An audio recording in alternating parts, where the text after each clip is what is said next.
I agree with that because, like, if you look at it, there's also this danger, of course, that we create a self-fulfilling prophecy by Oh, the way that we engage China, and by we I now mean like the yeah, West, right, in yeah. general, and No, I no, count Japan absolutely. as part of that because, like, China, I mean, it how many wars did it fight since 1949? It fought a war with Vietnam, a Yeah, very brief one. And yeah, it has some border yes, disputes yes, also with yes. India, but they are Yeah. managing that. It Oh, has yes, border disputes with Bhutan, but it didn't yeah, try to overrun yes, Bhutan. yes, Bhutan is actually trying to engage China recently, creatively, yes, and it has disputes with the Philippines. It has a very special issue with like Taipei and Beijing, but yeah, that's yeah. basically a That's a special case. Yeah. China civil war case, Mm, right? But in this sense, like when if you look at it from the Chinese perspective of then hearing mm, American and mm, Western strategists talking about the first island chain and the need to mm, contain China and putting all of its guns and mm, directing them at China, mm. that would make me feel worried and then automatically create this spiral of okay, we need a bigger military in order to defend Yes, ourselves, which then sets off this goddamn security dilemma. yeah. No, look, I think there's a lot of truth in that. Uh, one of the arguments that one of the elements of the argument, the debate that we had in Australia beginning in the 90s about how far China would go towards trying to contest US primacy in the Western Pacific was whether the Chinese would see it in their interests to do so. And as I mentioned before, one of the arguments was put on the other side of the debate from mine, the side that said China would accept American primacy and therefore there was no problem for Australia. One of the arguments that was put was that uh, China would have no reason to fear that its interests were threatened by American primacy in Asia. Um, and I said, well, that depends how America behaves. Because if America chooses to take fright at China's economic rise and to try and constrain it, then that will give the Chinese very good reasons to try and keep them trying to push America out and keep it at arm's length. And of course, that's exactly what's happened. Um, and so I think you're right. There has been a classic, you know, um, action reaction dynamic set up whereby the more the United States has taken fright at China's rise, the bigger steps it's taken to contain China, and I think that is the right verb to use, the stronger China's incentives to push America out of the region. I think that's exactly what's going on. Um, now, as I say, I don't, I think my own view is that there's always been a strong chance that China would anyway have sought to overturn US primacy in Asia, to take America's place as a leading power in East Asia, because America's presence in the region has always been, if I can put it this way, very intrusive.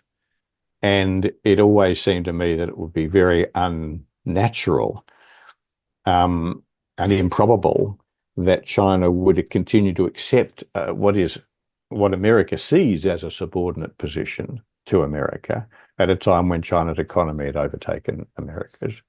And I think, partly this is a matter of national identity and national pride and so on. Um, the Chinese experience and the Chinese achievement in recent decades is truly remarkable. The resentments, albeit perhaps partly manufactured by the way in which the history has been told, but the resentments about the century of humiliation are very real. The sense that China has been mistreated and that it needs to stand up. The rejuvenation of the Chinese people. These are real sentiments. So I think anyway, it always seemed to be anyway that China that would be very unwise for us in the West and elsewhere in Asia to presume that China would continue to accept American primacy once it no longer had to. And indeed, that's proven not to be the case. But I think it's a mistake to go from that to saying that the Chinese taking America's place is such a threat to our interests that we should be prepared to go to any lengths, including going to war with China, in order to prevent it. And I guess going back to the thing we were discussing before, the essence of the Australian government position at the moment, although the Australian government wouldn't exactly put it this way, is that we do think that China's challenge to America's leadership, it's so important that challenge be defeated, that if necessary, we should be willing to go to war with China in order to prevent it. Now, that is, I think, fantastically dangerous for several reasons. One is I don't think that's a war that the West can win. I don't think it's a war that America can win. And attempting to fight it would actually destroy the very thing that it was trying to preserve. I also think it's very likely that that war would become a nuclear war, which would be catastrophic in every sense. It's a bit of a revelation to someone who is going to turn 72 this year that one has to remind people that avoiding nuclear war is a really, really, really high order imperative in the management of international affairs. A lot of the bold talk about how America is going to deter China overlooks the fact that China is a nuclear power with the capacity to put nuclear weapons on American cities. And if you don't bear that in mind, then you're missing all the fundamentals. We have a really, really big problem at the moment, which is that in Western discourse, Europe, the US, and apparently also in Australia, fear of nuclear weapons seems to be gone, which invalidates the MAD doctrine, which kind of collapses the entire idea of nuclear peace. It's absolutely dumb and ridiculous, but that's where we are. Absolutely. It's one of the most striking things about the Ukraine crisis. You've all these otherwise sensible people mocking the US administration for having been very careful to avoid the risk of nuclear escalation over Ukraine.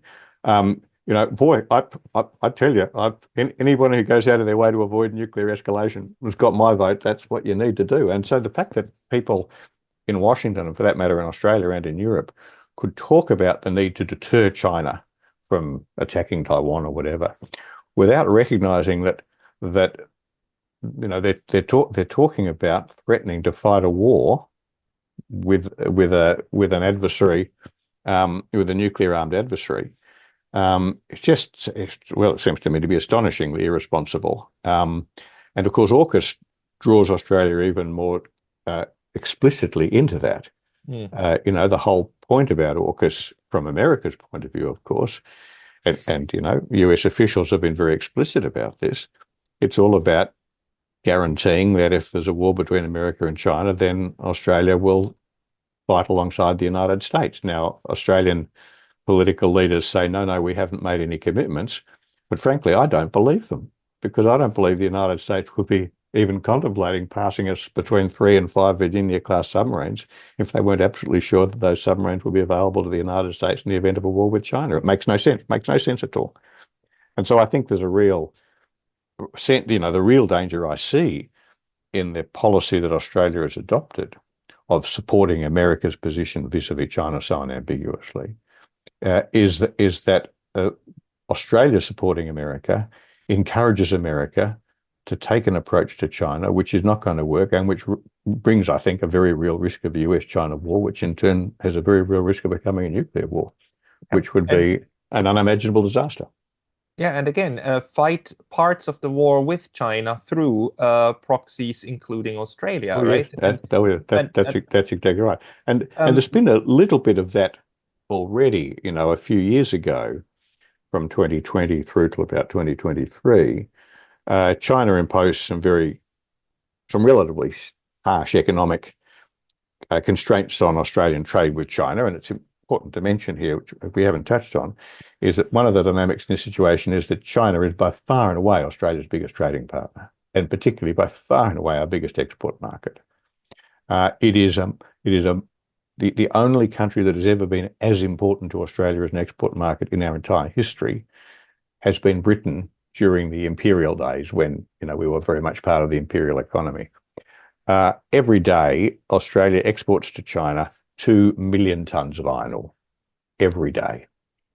It's 2 million tonnes? 2 million tonnes a day. Of what? Of iron ore. Iron ore. Iron ore. 2 million tonnes a day. It's a huge trade. And it keeps the lights on in Australia. And it's not just iron ore. A lot of other things as well, but iron ore is the big one. We provide the iron ore that's built Chinese cities. And cities are mostly built out of steel and concrete. And the history of trade is the history of interdependence, right? Yes, right. You got it. Yes, that's right. let me ask you though, sorry to switch a little bit, but I wonder about the political consensus within the country. Like the current government has embarked on this, or is on this track. What is the internal cohesion here? Are all the major parties on board with this strategy, or are there major political forces that say like, no, we need to change the approach? No, very important point. There is absolute consensus behind the support for the United States on both sides of politics. We run an essentially two-party system. And at the moment, the more left-leaning party is in power, broadly social democrat kind of party. And it is as strongly committed to supporting the United States as the more conservative party has been. And the result is there is no effective political level debate about these issues, and nor is there very much debate outside the political level in the media and so on. There's a very strong consensus that supporting the United States is the only thing we can possibly do. A commonly used line is that Australia has made its choice to support the United States. We made that choice decades ago. You could say in 1941, the time of Pearl Harbor, and that there's nothing else we can do. Now, I think that's a very, very fundamental mistake. And that's my principal, so to speak, contribution to the debate for many years now has been to argue that we do have more choices than that, and that we should not be supporting the United States in a policy which is not going to work, and that indeed our support for the United States makes that policy more dangerous because it encourages the United States to continue down the path it's continuing.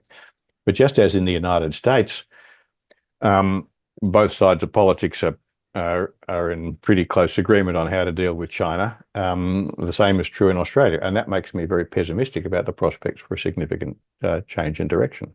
So is the Australian national debate very much also dominated by this very, very, very Western thing to do, which is to distinguish between good and evil and us against them? It's always a dichotomy. And as soon as you say that maybe China is not that big a threat, people will accuse you of being a pro-China, pro-Putin, pro-Xi Jinping lover and stuff like that. Is it the same mindset at the moment? There is a fair bit of that, yes. I think the tendency of there is a little bit of what you might call a Cold War atmosphere about this, that that if one doesn't support the policy of supporting the United States, then one's somehow being disloyal to the country. And I think it's also, there's a degree of political cowardice about it. People are reluctant to take on the debate. There's also a degree of inexperience. Australia is a lucky country. We have been very secure for a long time because America has dominated East Asia for so long and made the region safe for us. And so Australians aren't very experienced at debating these issues. We were more experienced in the 1920s and 30s and 40s when we through those decades particularly, both before and after the First World War, we were very conscious of what we saw as a rising threat from Japan. We were very conscious of Britain's growing weakness.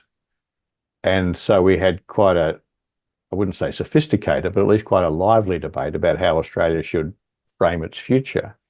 But particularly after the end of the Cold War, it just seemed as though it was all so easy. America dominated the world, it dominated East Asia, nobody could possibly challenge it, therefore there was nothing for us to worry about. So we have a whole generation of political leaders and policy analysts and journalists and commentators for whom these issues have never really loomed very large. And then when they suddenly did start looming large, and one can be quite precise, it was 2017 that Australians swapped from being very complacent about China to being very alarmist about China, and it sort of, turned on a dime, as our American friends would say. And from then on, it moved very much into the kind of debate that you've described, highly polarized and very sort of values driven. And very hostile to genuine dissent.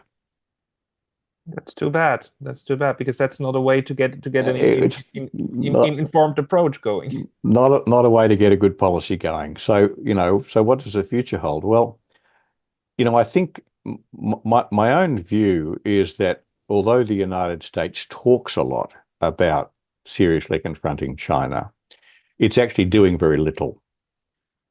It's allowing its position vis-a-vis China to weaken very sharply. You can tell this because when American political leaders talk about what they're doing in response to China, the first thing they mention is AUKUS. And I'll tell you, AUKUS is nothing. I mean, AUKUS is the vague idea that Australia might conceivably operate some nuclear-powered submarines 20 years from now. That's not how you confront a country as powerful as China.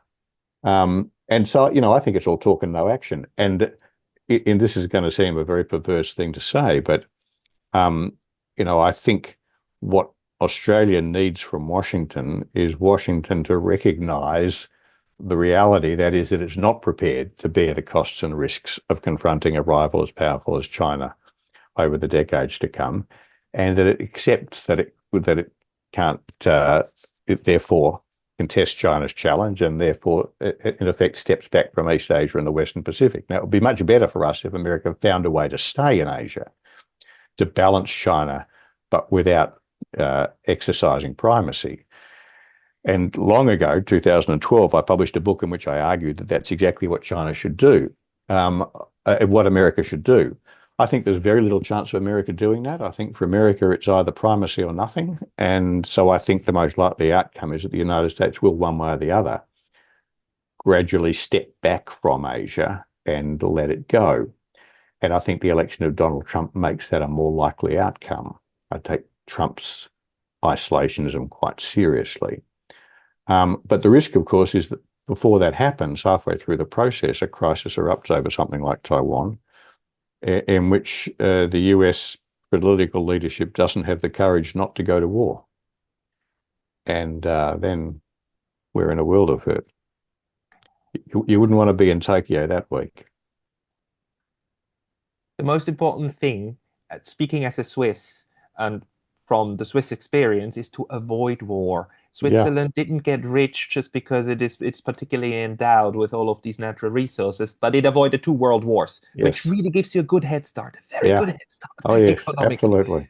Absolutely. So, Hugh, this was a wonderful overview of Australia's security thinking at the moment. Very, very cogent and very, very concise. Thank you very much for that. Do you publish anywhere in case people want to read more from you? Where should they go? Yes. Well, I don't publish as much as I used to. I have a series of essays in an Australian series called Quarterly Essays, which have come out over the last few years, 3 essays, and I have a new quarterly essay. We haven't had the title worked out yet, coming out in June this year, which will explore these issues from Australia's perspective at some length. It'll be about 30,000 words long, so a short book, really. Okay, so if you could send me that link, I will put it into the description of this video. I will do that. Professor Hugh White, thank you very much for your time today. Pascal, my great pleasure. I've enjoyed our conversation. 偷偷告诉大家，我最近发现了新法宝 Royal Face 逆时奇迹系列，它有活肤露、全效精华，还有精华霜。尤其我皮肤比较偏干，所以我非常的注重保湿。保湿做得好，肌肤自然烹润。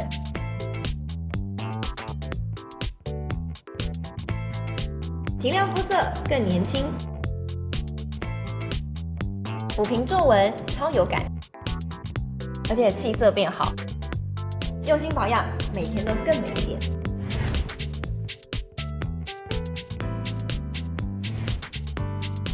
美吧。